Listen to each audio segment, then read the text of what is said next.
Excellent. Welcome everyone to the Startup Funding in Legal Tech event with our amazing speakers, Anthony Rose, founder and CEO of SeedLegals, and Thibaut Favre, founder and co-CEO of Fairmint. I'm glad to see a good turnout here of legal tech enthusiasts.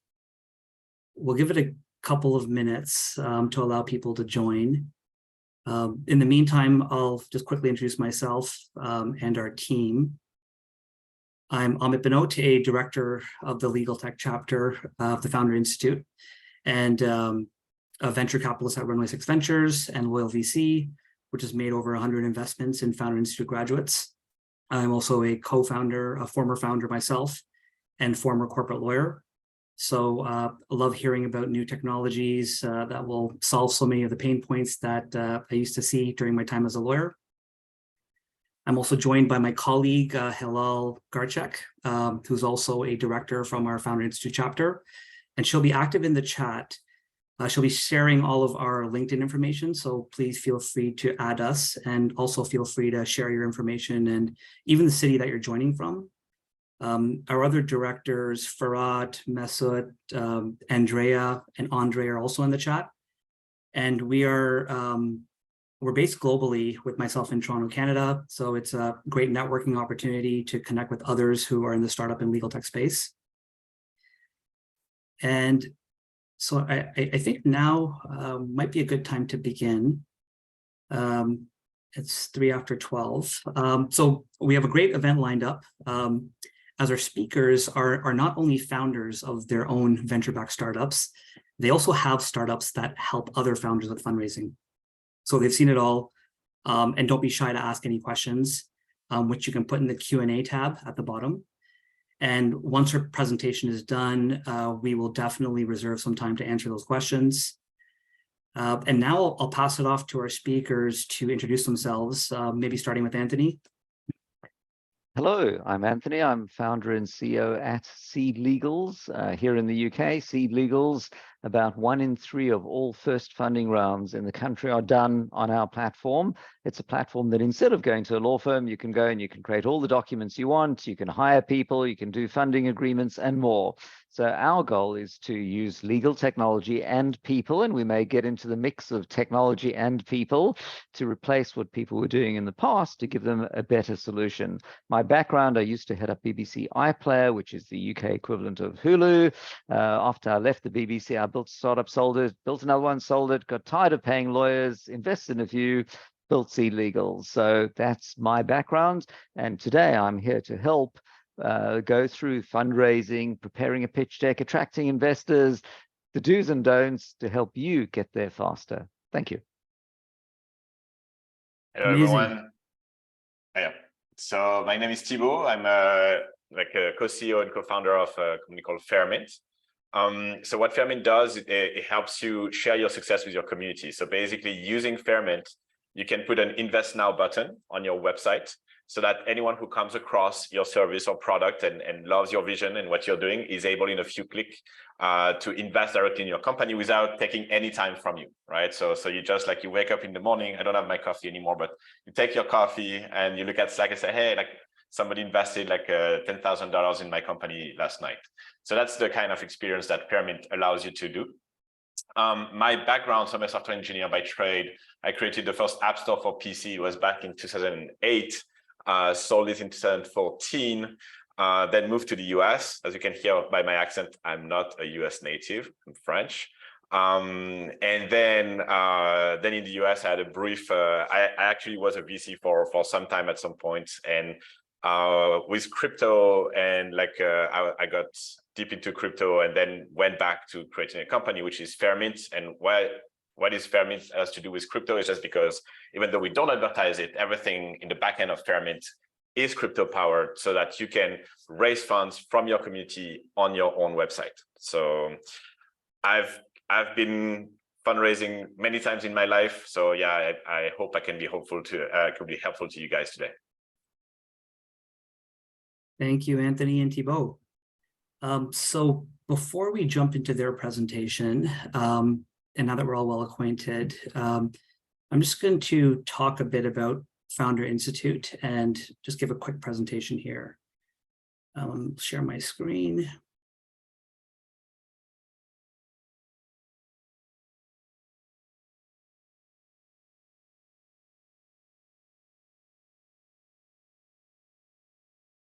Okay, so FI is the world's largest pre-seed accelerator. That's helped over 6,000 founders launch venture scale companies that have raised over 1.75 billion with a collective valuation of over 35 billion. FI has over 200 chapters across 100 countries, and a vast majority of those are geography specific, based in many major cities. Our legal tech chapter is one of a handful of vertical specific chapters, so it's a global program. And with fundraising generally, most venture scale companies raise financing at certain intervals, starting with pre-seed and then seed and then series A, B, and so forth, with a view to ultimately get an exit event, which could be an acquisition by another company or an IPO. Our FI core program sits at the pre-seed stage, so it's designed to get you ready to launch your startup journey in a methodical way, including raising your first financing round. And how does it work? Step one is to find great people. So if you're looking to apply to our chapter, there's a link in the chat, and please feel free to reach out to myself, Hilal, or another director if you have any questions. And once accepted, we provide you with a massive global support network and structured training, followed by a lifetime of support through our ecosystem. We have the world's largest startup mentor network of over 25,000 mentors globally, but we'll also have legal tech specific mentors for our chapter. I believe some of them are in the audience now, so please feel free to introduce yourselves in the chat as well. The FI core program is 4 months, and we meet on a weekly basis starting in October. And there are 2 tracks. The first, the launch track, if you're very early stage and just starting. And the second is the growth track, if you already have a product and some early traction. Once you graduate, you'll have access to free additional structured programs that dive a bit deeper, including Founder Lab that takes the training to a next level on the fundraising side and the product market fit side. And lastly, access our exclusive FI Venture Network. And this is a glimpse of the overall FI global ecosystem. And over here, we also have VC Lab, which is a structured accelerator program for VCs, which I actually went through personally. So there's a massive group of global VCs in that network who all get access to FI graduates. So that's our quick overview, but you can always learn more or apply at the link in the chat. And now, without further ado, I'll hand it off to our speakers to talk about startup funding in legal tech. All right, thank you. I'll hop in first. So firstly, please, everyone, if you are up for it, post in the chat what you do. The nice thing is, I think they're predominantly legal tech companies here.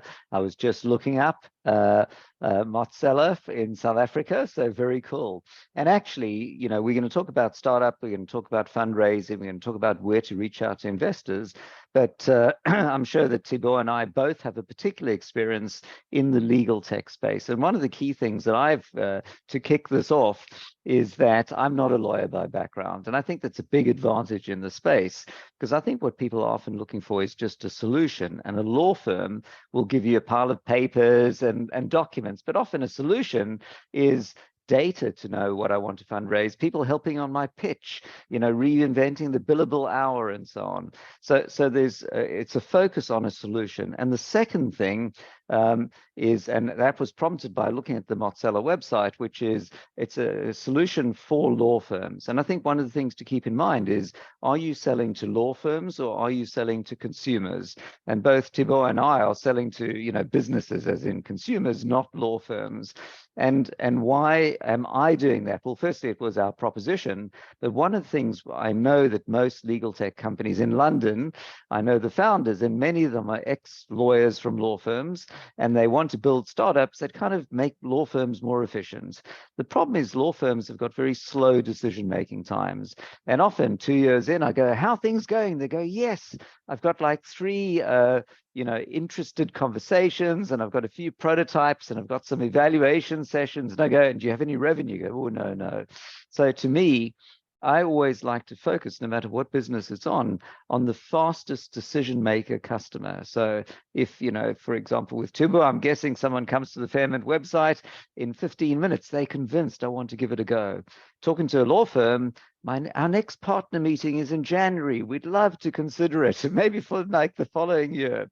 So you want to think about, number one, making a great solution for your audience, and number two, finding an audience that moves and votes with their wallet quickly. But that was just a complete legal tech aside, and I look forward to seeing more people posting in the chat what they do. Thibaut, over to you, and then we'll get on with our structured conversation after that.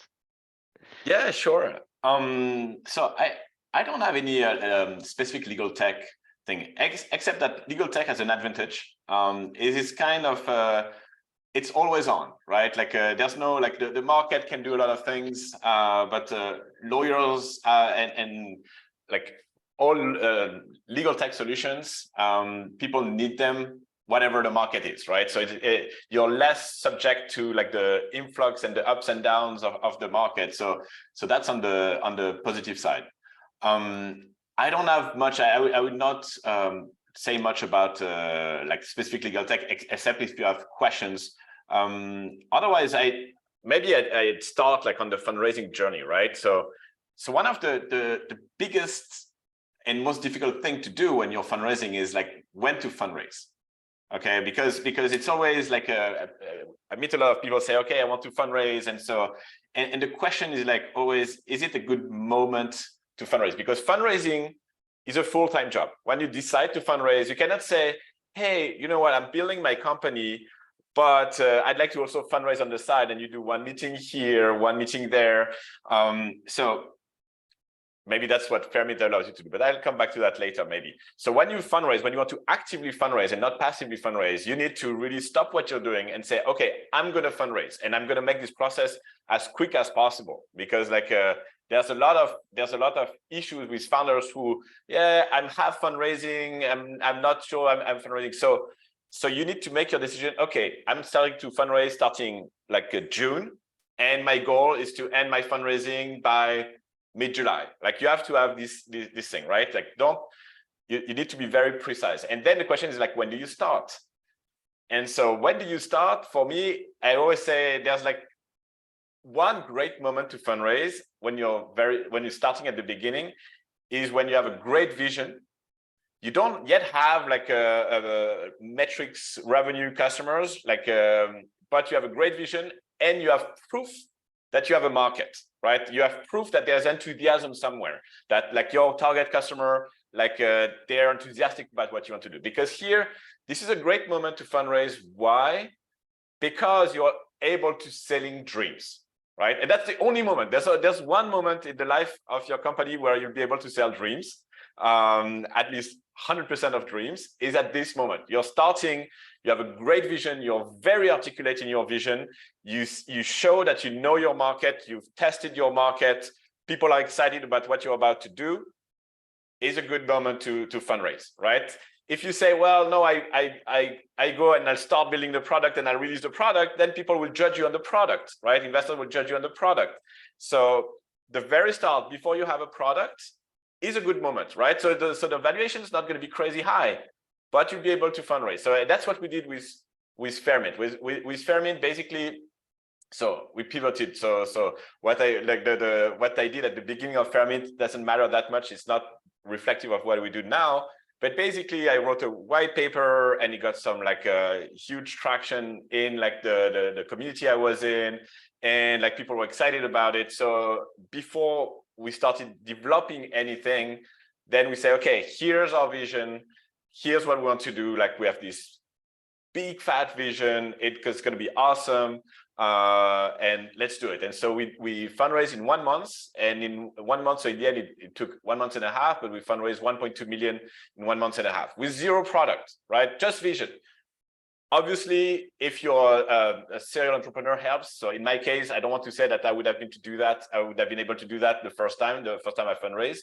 But the first time you fundraise, you need to, the more it's your first time, the more you need to show product traction and product validation, right? And idea validation rather than product. But so do you agree with that, Anthony? Like it is actually, when you have a very clear vision, like a good milestone where you can fundraise. So yes, I loved everything you said, because it's in fact exactly what I've been saying. And I'll take it a step further, which is I think there are two good times to fundraise and one not so good. So the first one is exactly as you said, in the dream, the vision stage. The next one is somewhat past launch, when you've got traction and growth, and you can show in your monthly numbers that it's growing, whatever percent month on month. So now you've proved the point that you can build it, ship it, and that people want it.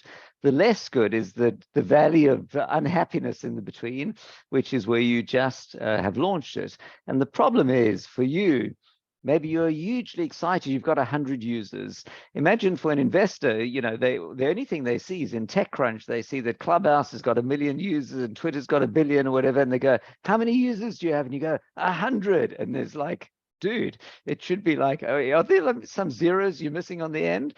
So the problem is it also means that apart from raising early before shipping, you also have to raise enough to last you through that period of post-launch blues, so to speak. And then, because almost nobody launches a product and millions of people arrive on day one, you have to work super hard now that you've got your product to get PR, social, mentions, content marketing, going out in communities, whatever the community is, to market it and so on. And then slowly it picks up. So what you want to do is raise enough to carry you through that period. And that's really important. So it means that the event horizon for your fundraising shouldn't be, I'm going to raise to the point I'm launching, and then I'll do another raise. It should be, I'm going to raise, 6 months to last 6 months past launch, during which I've got time to certainly improve the product. Because one of the other problems I think people make is they spend far too long trying to make perfection. So this to switch from fundraising to product, one of the key things, and perhaps more in law space or legal tech than others, is that people think it needs to be legally perfect. It needs to cover all the use cases. And so I'm going to spend ages making it perfect. And what happens is you've got in your mind a thought of what your actual user wants. And you spend all this time building it. And only after you've released it do you realize you've built twice as much as anyone's interested in. And half the features no one cares, but there's another half that nobody has realize they want or not, that you only now realize. So you've wasted a lot of time building stuff that nobody cares about, and you haven't built the features that people do want. So what you want to do is you want to release early, and you want to release lightweight. And it's said, if you're not embarrassed by your first release, you've left it too long. So at SeedLegals, it's exactly what we did. But of course, you can't go, I've got like a half-baked shareholder agreement. Your legals are probably okay. Give it a go. If someone sues you, don't worry about it. It's not going to work. But what we did is we built the front end of the website so our customers could go and set the deal terms. But behind the scenes, our team was using, MS Word and frantically building the documents based on what people were selecting. And after a while, they went, Anthony, we're dying. Please automate more. And then we'd realized exactly the deal terms, and we'd only coded half of the selections we thought people might want. And it was like 3 years into the business that people began to even want some of the things that we had skipped doing. So even in legal tech, you can certainly ship fast with a smaller proposition, and then of course try to raise at the dream phase enough to stay lean, not go crazy, not hire sales and marketing people till you have something really to sell. All right, anything to hop in with that, Thibaut? And then otherwise we're going to get on to the art of the pitch. Yeah, well, I was about to go on, because this is a great point. You need to raise enough not to launch. You need to raise enough to either become profitable or enough to convince investors to invest more. And very often people overlook this, which also comes on how much you need to raise, right? And we usually people say you need to raise for 18 months, right? So 18 months is probably, I'd say, on the shorter end, because 18 to 24 months ideally, I think, especially in this market, 24 months would be great. And so if you have this in mind, if you have this, okay, like here's how much I'm going to spend with my company, like, and this is where you remove all the salespeople and all the marketing people, and you just keep the product people. Like I've got this product team needs to last for 24 months. That kind of gives you an idea of how much you want to raise. And very often I come across founders that are like overly optimistic, and so you should. And for example, like they say they should raise 1 million, and they tell me, and just by like I hear what they do, like say, okay, they need to raise about this, and they come and they say, oh, I need to raise half of it. And that's also a reason why you won't be fundraising, because no investor is going to invest if they think you're raising too little, right? Like as an investor, I'm not or I take all your round, and then like I know, but if I don't take all your round, I want to make sure that you have enough capital besides mine so that you can last like this product development phase and product launch phase and everything. So yeah, I just wanted to add this on like the how much, right? Because sometimes people think I'm just gonna raise a little round, but a little round is much harder to raise than sometimes a bigger round, because what you need is consistency. It needs to be coherent, right? So if you need to last 24 months, well, ask for the money that you need for 24 months. If you just say, no, I just raise for the next 6 months, from the mind of an investor, it's actually extremely risky to invest in your company if you're only going to have 6 months of cash. And so most investors will actually not invest because of that. Okay, so I'm also loving that, and I'm going to pick up from that, which is, at SeedLegals, we see many founders, and I talk to many founders, and in many cases the conversation goes like this: there you are as a founder going, well, of course I need to raise for 18 to 24 months, so that fundraising is hard, so I need to raise for a long time. So let me see how much I need to raise. Well, let's say I need 2 software developers, and I need a marketing person, I need a salesperson, I need a data person. They're 2 founders, and I need whatever else it is as well, a designer, of course. So that's 8. I think the answer is always like, I need 8 people. And let's say, and I'm going to talk UK numbers, let's say it's going to cost me £50,000 a year per person, including office and person. So that's £400,000 a year. I need for, let's say, a year and a half, so I need £600,000, maybe let's say the $1 million, right? And then what happens is you now go, well, what's the company valuation? So my data on SeedLegals says that companies usually dilute or sell about 15% equity in early rounds. So at the end, the founders are diluted by 15%. If you diluted by 25% or more each round, after 2 or 3 rounds, the founders will be in the minority. So you want to keep your dilution ideally on the order of 15%. And if your dilution is 15%, you basically take the amount that you want to fundraise, multiply it by 5 to get the valuation. So let's say I wanted to raise that $1 million. So now the valuation will be $5 million, the pre-money valuation. So now you go to investors and you go, great, I've got this idea and I want to raise, and I'm raising $1 million, and they go, what's the valuation? And you say $5 million, and depending on the country you're in, but certainly in the UK, it would be the investors go, oh, that's great. How many customers do you have? And you go, oh, no. And they say, do you have any revenue? And you go, no. And have you built it? And you go, no. And do you have prototypes and validation and proof of concepts and letters of intent? And you go, oh, no, I've got this PowerPoint. And they go, that's lovely. Come back later. So there are 2 problems that I routinely see. Number one, founders, because sometimes naive but well-meaning investors say, fundraising is hard, just like raise twice the amount. It's the same effort. It's a stupid thing to say, because even though the effort in a sense is the same, which it's not, it means you need to double the valuation, and you can't just double the valuation from the same nothing dream that you had before. So what happens is you spend ages kissing frogs, waiting for some investor to bite, instead of raising a smaller amount. So my take is actually, in a sense, everything that Tibor said was, I agree with, but there are other alternatives. So my joke is at SeedLegals, once upon a time, my goal was to help you do a funding round. And now my goal is to help you not do a funding round. And what does that mean? So if you imagine time and the amount you want to raise, of course, you'd like to raise a huge amount on day one. But actually, if you want to raise, let's say, $1 million and you haven't built anything, that's a lot of investors you're going to be talking to, and they're going to reject you because the valuation's too high and you're not ready yet.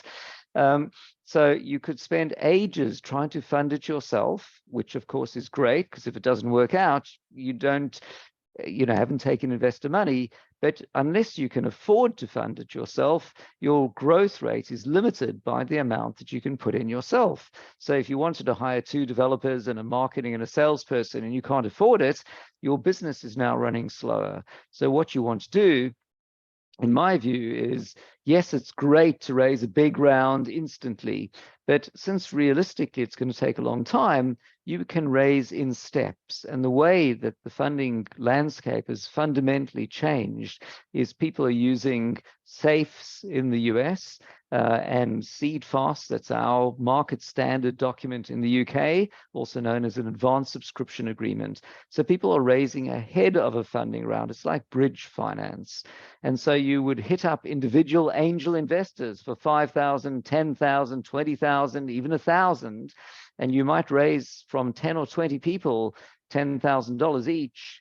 And you can do this individually ahead of your round. And so what you're doing is you're raising small amounts that let you now hire people, outsource the development, get the design done.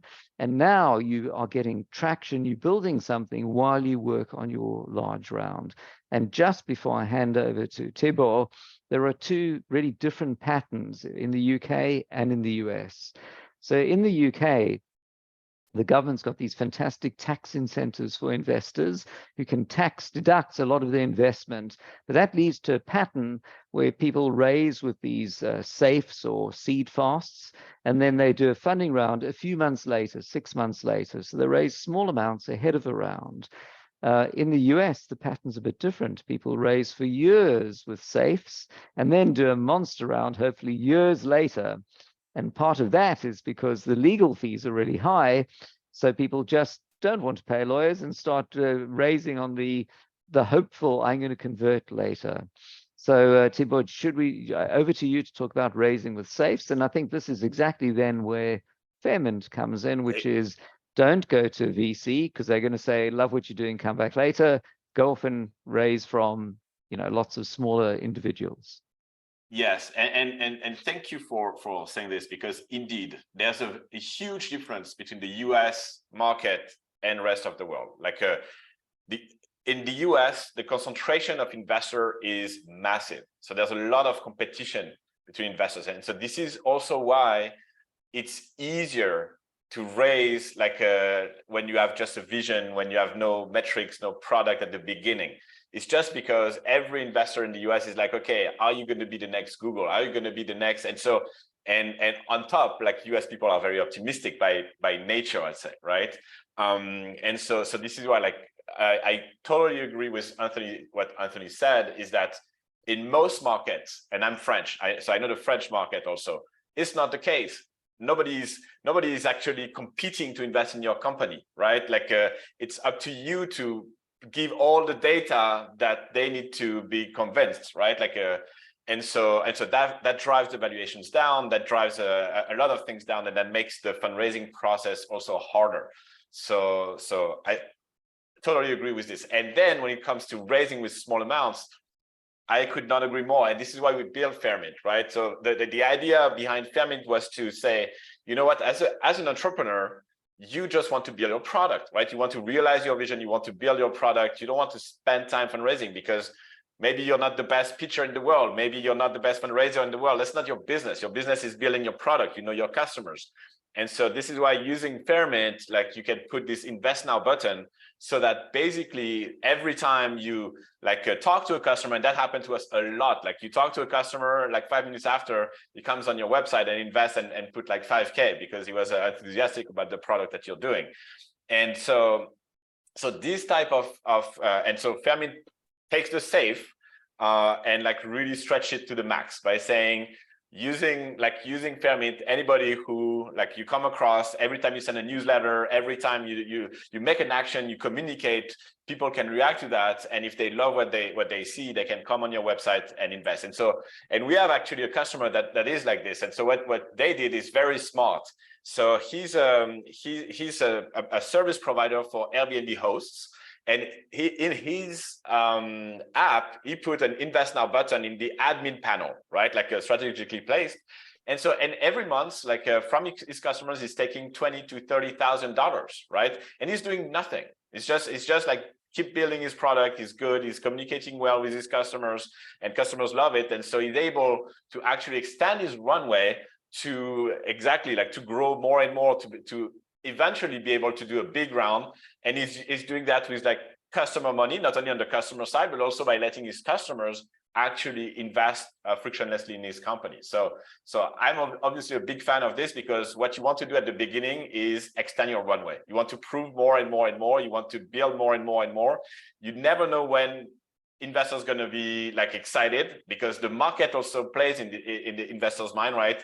If it's bull market, everybody's making money, like everybody wants to invest everywhere. Like a year later, it's like a bear market, everybody's scared, everybody wants to buy US treasuries or whatever like the equivalent is, and nobody wants to invest anymore. So there's also this like stars needs to align kind of thing in the investment process that you are not in control of, unfortunately. And so your job as a founder is to extend your runway, to be lean, and try to accomplish as much as possible, so that you are here the moment the stars align and you can fundraise. I like that. And just talking of timing, by the way, one of the things that I often see is tweets and articles like, is this the best time to start a company? And the reality is, if you one of the things you learn as a founder is procrastination is death. You just cannot not make decisions, because you're going to go nowhere. You have to make decisions. If you can't make decisions, you shouldn't be a founder. That's one of the first things you learn. So you might be thinking, well, fundraising is not good, I should wait. But waiting, I think, is always bad, because firstly, technology and others move on. If you're not developing something and it's a great idea, someone else is. The other thing is, you just never know whether things will ever be better or different, or the stars will align. And if magically, or of course everything's cyclic, so one day the fundraising scene will be back again in full swing, but guess what? Everyone will be competing for those investor dollars.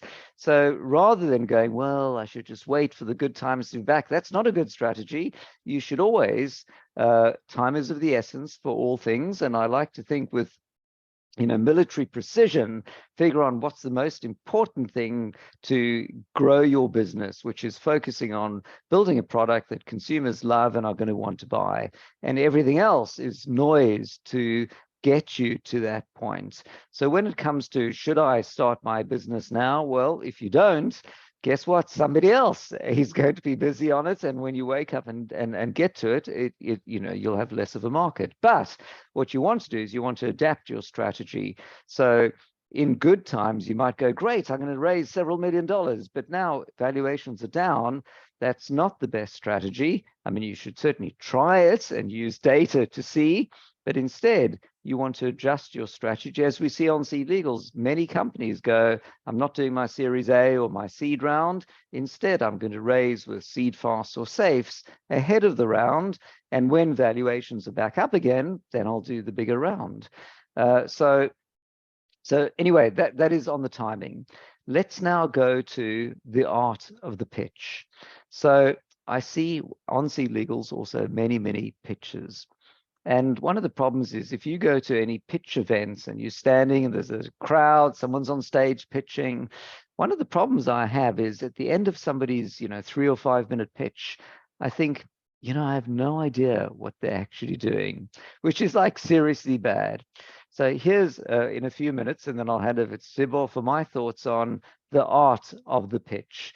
Because for me, I'm quite obsessed on that being fantastic, and that many founders have got truly terrible pitches. So for what I can do to help. So I think the key problem is you are so proud of what you do that you want to tell everyone what you do, but actually nobody's interested in what you do. They only want to know how it helps them.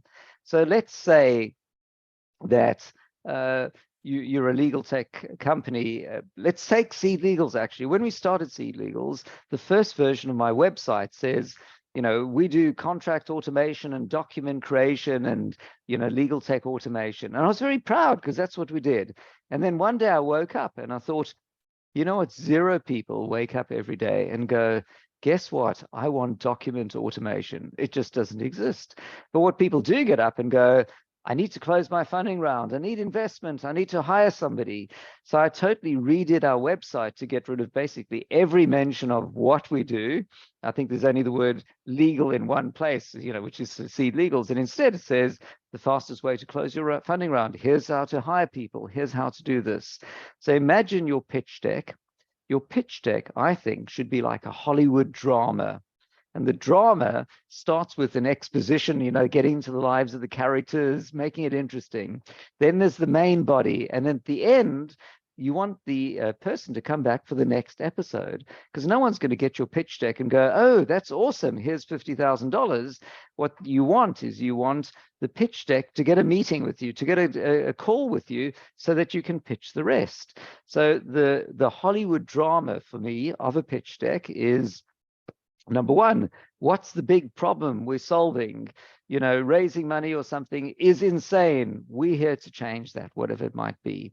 Number two, of course, that's a great dream. Number two, how are you doing it? So this is where you explain what your product is, but from a customer's perspective, you know, finally go on here, do this, enter the amount you want to raise. We recommend investors, whatever it might be. So suddenly people are seeing lifestyle images, a nice picture of an app, so it looks like it's come to life, and they're buying into it as if they were a consumer. And then you're going to explain the market size, the competition, the team, and at the end, the ask, raising $500,000, you know, call Bob. Don't put the valuation because that might change. Don't go into too much detail. I mean, people want to see the traction, by the way, if you've got traction. So that's the bit that is the teaser to call you to get more. So now, as an investor, if I see such a deck, I'm thinking 2 things. One, I can understand what you're talking about. It's not like you use blockchain technology to change this or whatever. No, you're showing a real problem. And number 2, if I see that you are explaining to a consumer what you do, then I can think that as a consumer, I'm probably going to use your service. But if I can't understand what you do, because it's all talking about blockchain and contracts and whatever, I know that no consumer, even if I subconsciously know that if I can't figure it out, a consumer is not going to be going there to buy it. So make it attractive as a consumer play in the beginning of your pitch deck, and then take it through to, you know, the size of the market, the competition, the traction, the team, and so on. So, and then of course keep it small and keep the person wanting to come back for the next episode, rather than halfway through the first episode switch off and change channel to someone else's pitch deck. Timo, thoughts? No, I love it. One of the hardest thing to do when you're a founder is to explaining what you do in simple terms.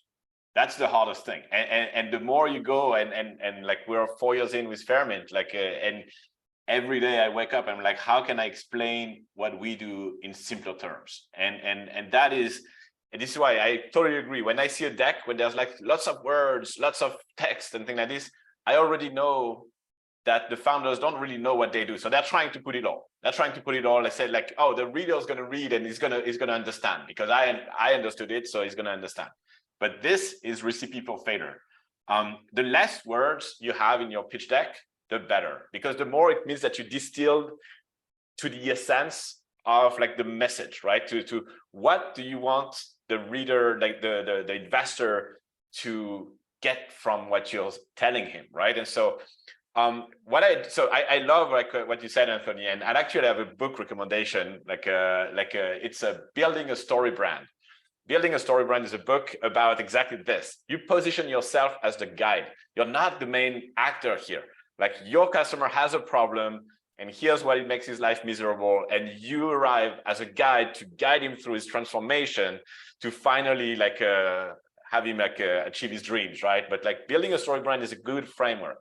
And yes, the pitch deck is exactly the same. So except that you're selling to investors, But that's the same. You need to take investors by the hand, like from like slide 1 to slide 2, like everything needs to be very cohesive, like very coherent. And I love to think of pitch deck like there's two main parts. The first part is you're exciting people, right? So here's the problem. Here's why is it a problem, because very often like people say, okay, here's a problem, but like I love also to see like, explain me, why is it a problem, or why does this problem exist? Like it means also that you've dug like one layer more deep into like your market, and here's how we're gonna solve it, and like and then you at some point you talk about projections like or like market. So that's peak excitement. Here, like the investor should be like peak excited. And then the rest of the deck is about reassuring. Okay, like, no, I'm super excited. This could be great. Now, is this team going to make it, right? And this is where you say, okay, and here's the team. Here's what we've done. Here's our plan. Here's our roadmap. And all the rest is about like reassuring investors that, yes, not only you have a big vision, it's very exciting, and on top, you have the right people and the right mindset to actually achieve it. And so when I do my pitch decks, personally, I use Notepad. The last thing I want to use at the beginning is PowerPoint or any slide thing, because as soon as you go into the slides, you are into the graphics. You are into like, where is it? Like what you want is you want to focus on the words. What words are you saying? Like what words are you displaying? And I always have two things. I have like, so my pitch deck, but like in written form, meaning like what are the words I say, like for each slide, because this is like the message I want to convey. This is how I take investors by the hand, slide after slide. And once I have this, only then I start looking, okay, how am I going to present this? What support do I want to have to support what I'm going to say to the investor?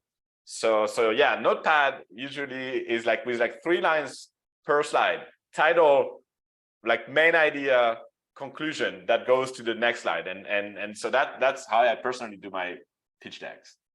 We haven't rehearsed this or done this together, but I agree entirely. So it's great. And I should add, so firstly, one of the big bugbears I see with pitch decks is far too many words, right?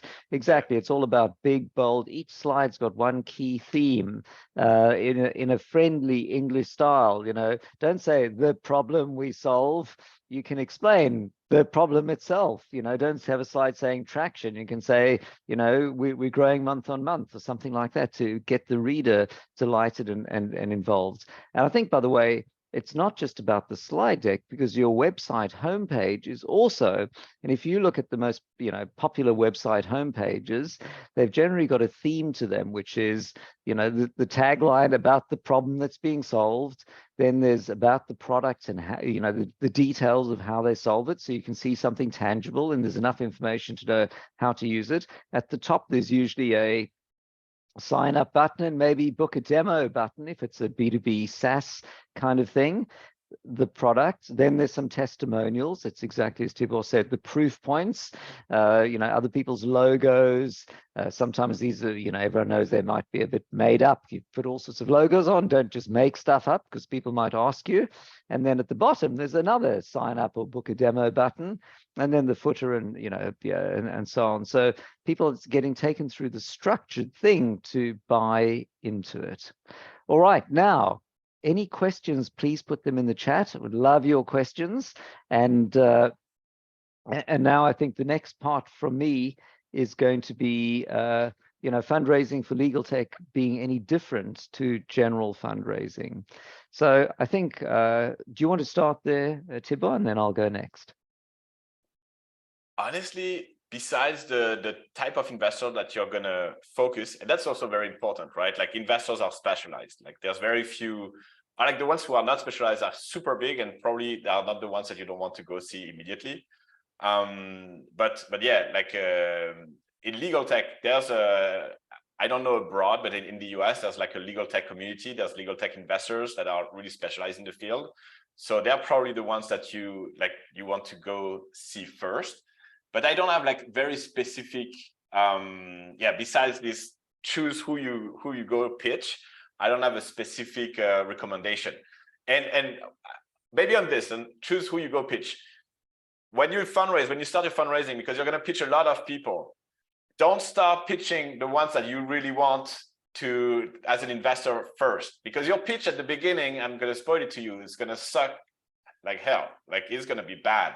And the only way you'll know it's going to be bad is because you're going to pitch it and you're going to see that people don't click. And so it's very important. I always do this at the beginning when I do fundraising. I start pitching investors that I'm like, okay, if they say no, I'm not going to cry at night. Like, but these guys are super important because you're going to test your pitch, and at the end you're going to like, oh, slide 4, they totally didn't get it. And then like when I said this, I saw this guy like raise his eyebrow, I lost it completely. And so you divide like investors like a tier 3, tier 2, tier 1, right? And the tier 1 go at the end. Like once you're bulletproof, your pitch is bulletproof, you already answered tons of questions. This is the moment where you can go for it and try to go on your tier 1 list. But yeah, besides this, I don't have a specifically legal tech recommendations. Do you, Okay. Anthony? I like it. I think, by the way, everyone has learned with product, you should do A/B testing and iterate and try 2 different taglines on your homepage, and, change your tagline once a week and see people clicking more. And, certainly even at SeedLegals, 7 years into the business, we're running 3 different tests on our homepage at the moment with different messaging above the fold. There's a Trustpilot or not a Trustpilot, and see which ones get more clicks. But people don't think about doing that on their pitch decks. So I think, when you might go to 3 investors, and then based on that, you might tweak your pitch deck.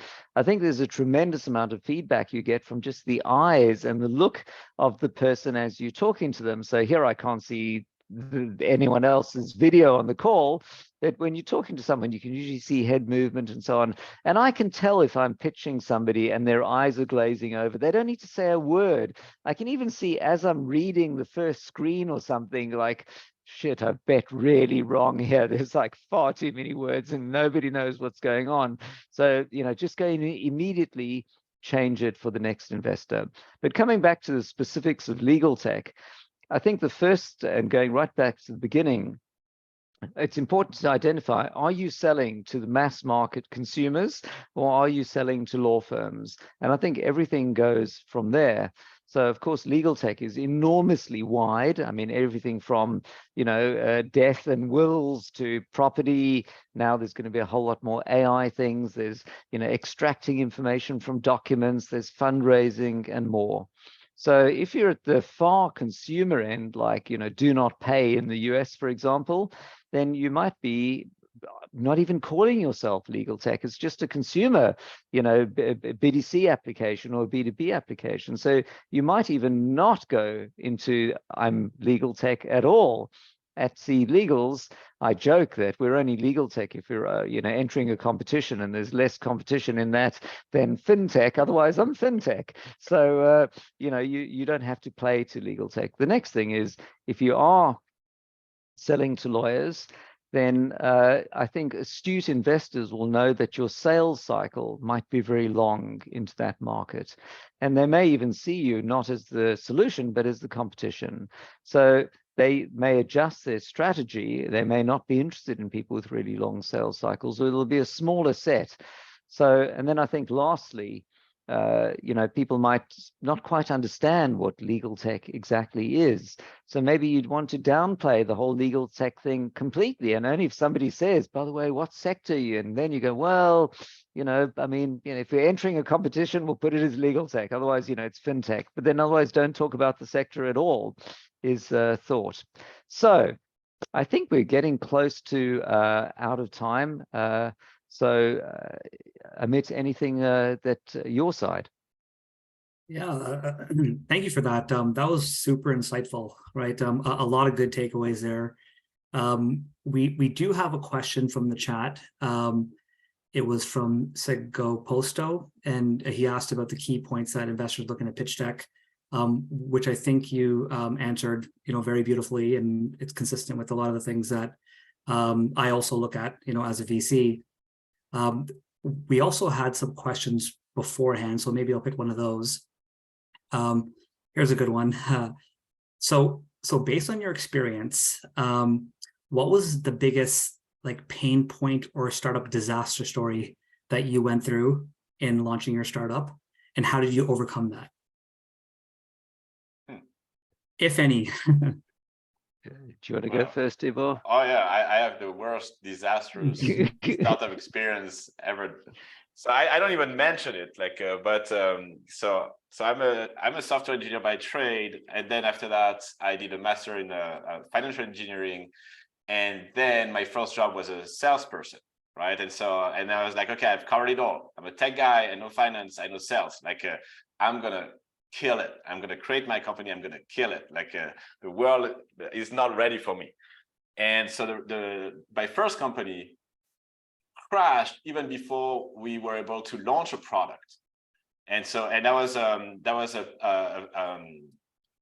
co-founder issues, right? And so I think and this I think kills 99% of the companies, right? Co-founder issues. And so it's actually I add slides on this at some point, like, but this is one of the hardest things to do, right? Because creating a company alone is super hard, like, because it is super hard because sometimes you'll be like at the top of the world, but most of the time you'd be at like the rock bottom. And so if you don't have any stabilizers in your surroundings, it can be very hard. So this is what I always like to build with co-founders, but choosing a co-founder is very hard. And I don't have a recipe.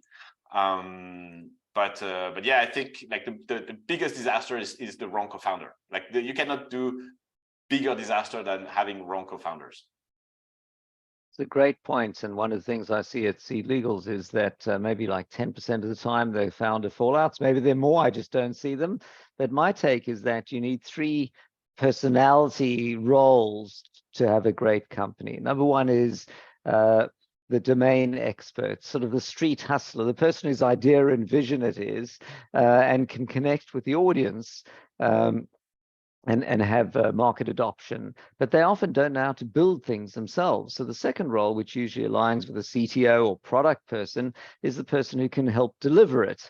And the third role is the person that might align with the CFO. Someone can make it a viable business and get attractive investment and so on. So you should look within and go, which one or more of these roles am I? And then find a co-founder to complement you. So for me, I'm kind of the tech guy. You know, I've been around long enough on the financials, I can do it, but my co-founder was the person with the vision on the company, and he's the ex-VC. So we complement each other nicely. So most companies we see have got 2 founders, and companies with 2 founders raise, we see slightly faster and slightly more than companies with 1 or 3. But the problem, of course, is how do you find a co-founder? And I think one of the things is you might get lucky and just find somebody and pair up. You might find that you start and then it falls apart. But the key thing is to get founder agreements in place with share vesting. So if things fall apart and one person leaves, at least there's a document that says you keep this amount of your shares and you return that amount of your shares. So that's the founder thing. But actually, as we were talking about the question, remind me of one other thing that I think is particular to fundraising for legal tech, which is that often investors don't perceive the market size is large enough. So what happens is when you go to an angel investor and they're investing, if they can get a 5 times return on investment in a few years, that's awesome.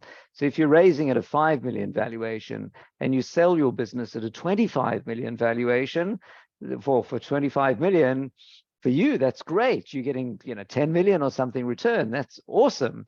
Your partner will think you're amazing. Your investors got a 5x return, even if they got diluted a bit. That's great. But for a VC, that's not very interesting. VCs have this thing where each investment should return the fund. And a VC wants each of their investments to be a unicorn.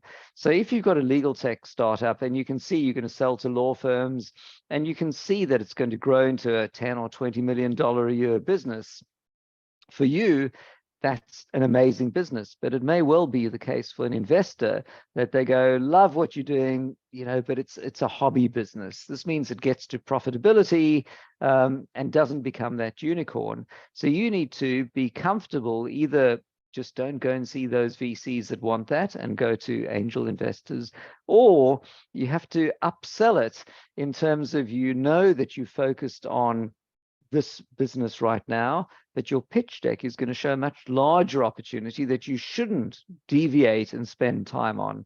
So for example, you might be working on legal documentation, but you might say that you're building a secondaries market and a primary and a marketplace.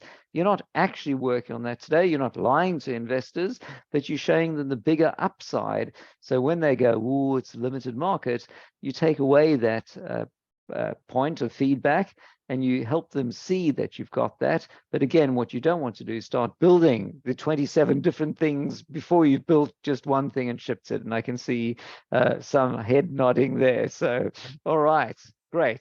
Next question, if any. Yeah, so just one quick point. I think you're spot on that, right? I've seen a lot of legal tech decks, and some of them are from lawyers and who are generally more conservative, right? So when I look at the market slide and the TAM, it's usually very small. And the first thing VCs say is that, you know, it has to be $1 billion valuation at some point. So you have to work backwards to have 100 million ARR.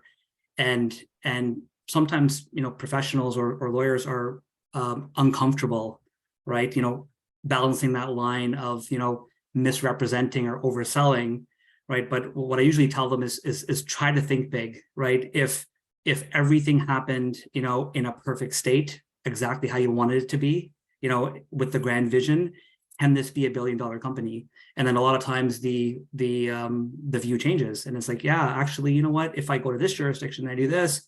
If I expand this to this, oh, I can, right? So you're kind of shooting yourself in the foot by limiting yourself.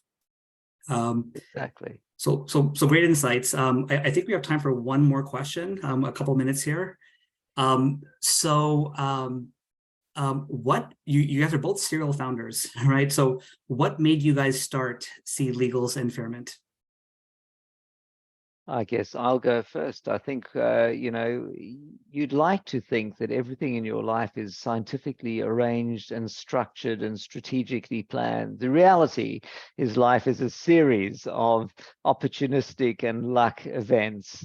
So, you know, my background, I used to be with Kazaa, the music file sharing company, then with BBC doing streaming video, and then built a social network around TV shows and so on. And, you know, if someone said, would you want to do legal tech? I'd have gone, dude, that's like so boring. I have no idea what you're talking about. And then it just happened that at a party, I met my co-founder who'd been expressing this problem, and I'd sold previous startup, was looking what to do next, and it chilled. And what happens is, you know, if you get it right, you fall in love with the thing that you're doing. And also you look within and see what do you really love doing. And at the heart of all the things I've done, I mean, they happen to be disruptive of some industry, but you know, I think that's a poor thing to get up in the morning to want to disrupt something. But what I love doing is turning an idea into reality. And to an extent, you know, it's not correct to say it doesn't matter, but it could be many different things. So to me, it's that formative stage that's really interesting. But I think it's luck, and of course maybe some you know, background that takes you to a particular thing. And I don't know if the fact that it's luck and opportunistic is a good or bad thing, but you know, like, you can't fight the force. So yeah. Yeah, and for me, so it's pretty easy. Is that I think I've always been interested in like how like the financial incentives in organizations, and I think one big thing that is lacking in the world today is that it's very hard to share equity with your community at large. And why is it a problem? It's a problem because when you see Uber going public and Benchmark doing 900x on their investment, everybody applauds. But how many Uber driver actually become millionaire just or made a lot of money because Uber were going public? The answer is like none. And so we live in a world now where like the value that is being created by companies, it's more and more created outside of the company, right? So yes, the founder, like great value, like the employees, great value, the investors provide great value. But what are all these people, your community, your customers, who provide you like either actively or passively with data? If you look at the Facebook, the Airbnbs, and so like the problem that we wanted to solve is like, how do we enable founders to share their success with their community in a way that is completely like frictionless? Because if you ask any founder to say, yeah, I'd love to share equity with my community, I'd love to do that. But then like they talk to lawyers, and lawyers are like, oh, okay, oh, that's going to be complicated. Maybe we could set up something. And then founders have no time to do that. They have no time to think about it. They would love to do it, but if it's complicated, they just like drop the ball, and that's normal. That's not their business. And so the goal of Fairmint is to make it super easy to share your success with your community. And that's what motivates us.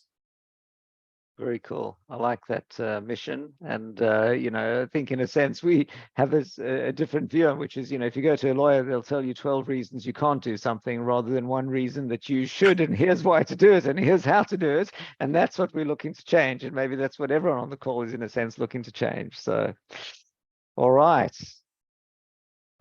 Thank you so much, Anthony and Thibault.